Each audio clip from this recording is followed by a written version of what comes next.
Bienvenue à vous dans cette nouvelle vidéo d'actualité auto. Nous sommes le 7 octobre 2025 et nous allons commencer cette vidéo en parlant bien sûr de l'une des très grosses news automobiles du jour. L'Allemagne ainsi que ses plus hauts responsables politiques s'opposent officiellement à la fin du thermique en 2035. On va parler un petit peu de ce qu'elle propose à la place, on va parler aussi de ce qui la pousse à faire ça. On parlera également de Chevrolet qui veut faire renaître un de ses modèles sportifs de légende sous forme d'un nouveau SUV électrique. On parlera également du prix des voitures neuves qui risquent encore d'augmenter après que l'Union européenne ait fermé ses frontières à l'importation de certaines matières premières nécessaires à l'industrie automobile. Nous parlerons ensuite de Citroën qui annonce d'ores et déjà des remises et des promotions sur son nouveau C5 Aircross qui n'est même pas encore arrivé en concession et qui n'a pas le choix d'être remisé pour être vendu. Ce sont les sujets de cette vidéo du 7 octobre 2025. J'espère que les sujets que j'ai choisis pour cette vidéo vous intéresseront. Si c'est le cas, je compte sur vous bien sûr pour le montrer comme d'habitude en laissant un like, en vous abonnant pour les prochaines vidéos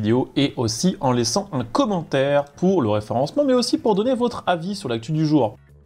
Je vous le disais, nous allons commencer avec l'une des plus grosses actus auto du jour, puisque sous la pression d'un secteur automobile en crise, le chancelier allemand Friedrich Merz, qui est l'équivalent en Allemagne, on va dire en termes de responsabilité politique réelle du président, il a, et c'est une première, demandé officiellement à l'Union européenne et à sa commission de lever l'interdiction de la vente de voitures thermiques prévue pour 2035. Il plaide pour une révision rapide d'une mesure qu'il considère comme, je cite, une mauvaise interdiction. C'est ce qu'il a dit dans une interview accordée à la chaîne allemande NTV. Il a expliqué qu'il ne souhaite pas que l'Allemagne fasse partie des pays qui soutiennent cette réglementation en raison des difficultés que traverse l'industrie automobile. Il entend défendre l'un des piliers de l'économie allemande, puisqu'on rappelle que l'industrie auto-allemande c'est 5 à 6% du PIB de l'Allemagne, et que si on inclut l'ensemble de la filière élargie, donc en comptant les équipementiers, les sous-traitants, les concessionnaires, etc., c'est plutôt entre 10 et 12% du PIB, ce qui est colossal. Une industrie qui, d'après Friedrich Merz, a été affaiblie par plusieurs chocs simultanés. Le premier, la faiblesse de la demande intérieure, le deuxième qui est d'ailleurs probablement le responsable du premier, à savoir une transition vers la voiture électrique qui est plus lente que prévu, le troisième, les droits de douane aux États-Unis sur les voitures importées d'Allemagne, et le quatrième, qui est l'intensification de la concurrence chinoise sur le marché des véhicules électriques. On rappelle que les géants de l'automobile allemande comme BMW, Mercedes ou encore Volkswagen ont déjà publiquement exprimé leurs doutes sur la faisabilité de l'échéance fixée par Bruxelles, certaines d'entre elles ayant annoncé le report de plusieurs modèles électriques faute de clients en nombre suffisant. La Commission européenne avait inscrit un réexamen de cette mesure en 2026, la fameuse commission de revoyure qui va être avancée à la fin 2025 à cause de l'urgence de la situation, et en attendant cette date, il y aura un autre rendez-vous, ce sera le 9 octobre 2025, entre la Commission européenne et les marques automobiles, spécialement l'industrie automobile allemande. Le but maintenant pour Friedrich Merz, ça va être de réussir avant cette date, donc dans 2 jours, de réussir à accorder ses violons avec le parti politique de la SPD, partenaire de la coalition politique actuelle en Allemagne, qui officiellement ne soutient pas cette mesure, mais jusqu'ici n'a pas demandé son abandon. Donc on va dire qu'en Allemagne, les plus grands partis politiques sont au mieux sceptiques par rapport à la fin du thermique en 2035, et au pire totalement contre. De son côté, Friedrich Merz estime par exemple que le diesel reste indispensable, que ce serait une grave erreur pour l'Allemagne d'abandonner le développement de cette motorisation, et il mise également sur le développement des carburants de synthèse, capables de rendre les moteurs à combustion compatibles avec les normes environnementales, et il déclare à ce sujet, je cite, « Nous ne devrions pas interdire mais permettre aux technologies de se développer, c'est mon objectif ».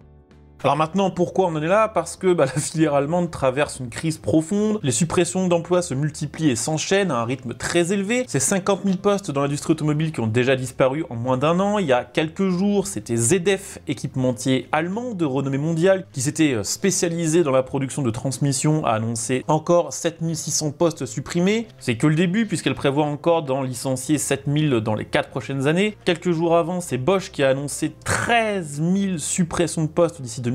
Juste avant, le fabricant de pneus Continental a annoncé, lui, supprimer 3000 emplois, avec une potentielle fermeture de 6 sites de production. Et du côté de chez Volkswagen, c'est 35 000 emplois qui vont disparaître sur les 5 prochaines années, soit près d'un tiers de ses effectifs en Allemagne. Volkswagen, qui avait parié sur l'électrification pour tourner la page du Dieselgate et profiter d'une clientèle haut de gamme, qu'elle avait supposé moins sensible aux surcoûts liés au modèle électrique, mais le marché n'a pas suivi, et ça a déjà un impact assez dramatique sur la ligne de production de Volkswagen. On en parlait aussi il y a quelques jours, puisque même si là on ne parle pas de licenciement licenciements ou de suppression de postes, il y a d'ores et déjà des usines allemandes de Volkswagen dont la moitié des lignes de production, parfois encore plus, sont à l'arrêt complet. C'est une situation qui n'est pas tenable pour l'Allemagne, puisque comme je vous l'expliquais, c'est 10 à 12% de son PIB qui dépend de l'automobile. Sera-t-elle entendue par la Commission européenne? On verra. Ce qui est sûr, c'est que l'Allemagne, c'est le moteur de la Commission européenne et de l'Union européenne. Elle a la plus grosse économie. Si elle venait à s'écrouler, il y aurait probablement plus vraiment d'Union européenne qui serait envisageable. Donc il y a de fortes chances que la Commission européenne soit presque obligée de tenir compte de cette demande et qu'elle mette en place de gros ajustements, pas que pour l'Allemagne, mais pour le reste de l'industrie automobile européenne.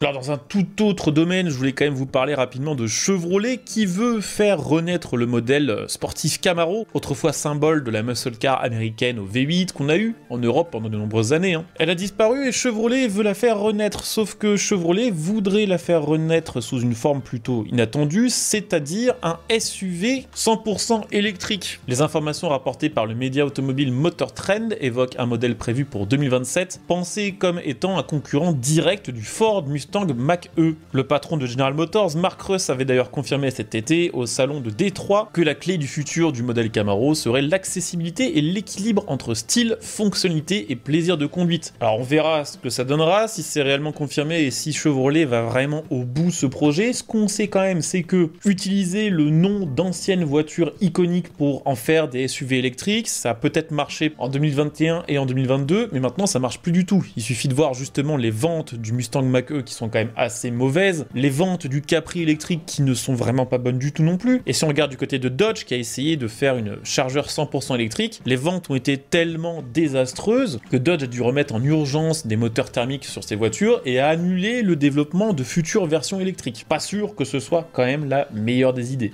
Là encore, sur un tout autre sujet, sachez que la Commission européenne est en train de mettre en place un plan de défense de l'industrie de l'acier européen en fermant les frontières à l'acier chinois et en divisant par deux les quotas qui étaient jusqu'ici fixés d'import d'acier extra-européen exonéré de taxes. Alors c'est une mesure assez protectionniste, le but c'est de sauvegarder l'industrie européenne de l'acier qui représente environ 2 500 000 emplois directs et indirects en Europe. Les experts saluent ce plan, expliquant que c'est probablement une bonne décision à prendre sur le long terme pour préserver ses emplois. N'empêche que pour l'industrie automobile, c'est une nouvelle galère à gérer parce que l'industrie automobile utilise beaucoup d'acier et parfois beaucoup d'acier importé, notamment de Chine. Un matériau qui va être nécessaire pour tout ce qui va être châssis, carrosserie, pièces structurelles des véhicules. Là où ça pose problème pour l'industrie automobile européenne, c'est que l'acier made in Europe est plus cher que l'acier made in China. Et d'après les experts, et aussi d'ailleurs d'après Stéphane Séjourné, qui est le vice-président exécutif de la Commission européenne, il faut s'attendre à ce que le prix des voitures augmente, parce que forcément les constructeurs vont reporter l'augmentation de ces coûts de production sur le coût final du véhicule, une augmentation qui devrait être de l'ordre de 2 à 5%. Selon les véhicules, bien sûr, ceux qui utilisent le plus d'acier vont être les plus impactés. Le prix moyen d'un véhicule neuf en Europe en 2025 étant de 34 872 €, il faudrait donc s'attendre à une hausse des prix moyenne située quelque part entre les 700 et les 2000 €, ce qui n'est pas une bonne nouvelle pour les constructeurs, car on sait bien que le plus gros frein à l'achat de voitures neuves en Europe, c'est le tarif des voitures neuves, qui est déjà dans bien des cas très, voire trop élevé. Pour terminer, on va de nouveau changer totalement de sujet. On va parler de Citroën qui fait déjà des remises, des promotions sur son nouveau Citroën C5 Aircross. Elle n'a pas le choix de le faire parce que Citroën veut absolument que le C5 Aircross reste le SUV de ce segment le plus abordable du groupe Stellantis. Et le problème pour ce Citroën C5 Aircross, c'est que les autres marques du groupe font des réductions sur des modèles similaires. Par exemple, Opel sur son Grand Land propose une réduction de quasiment 4 000 € qui ramène son prix de départ à 34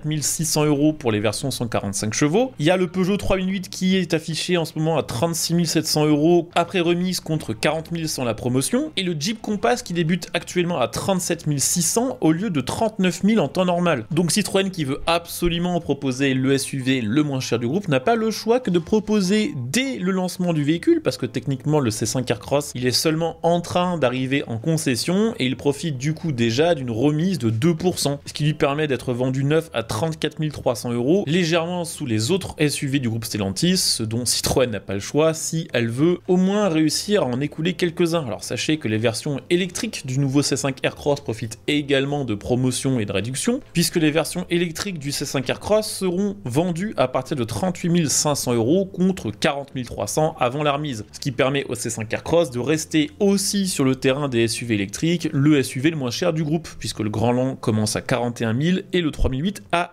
presque 44 000 quand même. Également, sachez que du côté des professionnels, Citroën va encore plus loin côté remise. Dans ces cas-là, c'est presque 4 000 € qui sautent, avec une entrée de gamme à 30 000 contre 34 000 pour les particuliers. Voilà, c'était les actus du jour de ce 7 octobre 2025. J'espère que la vidéo vous aura intéressé. Si c'est le cas, je compte sur vous comme d'hab pour le montrer en laissant un like, en vous abonnant pour les prochaines vidéos et en laissant un petit commentaire. On se retrouve dès demain pour une vidéo. Ciao!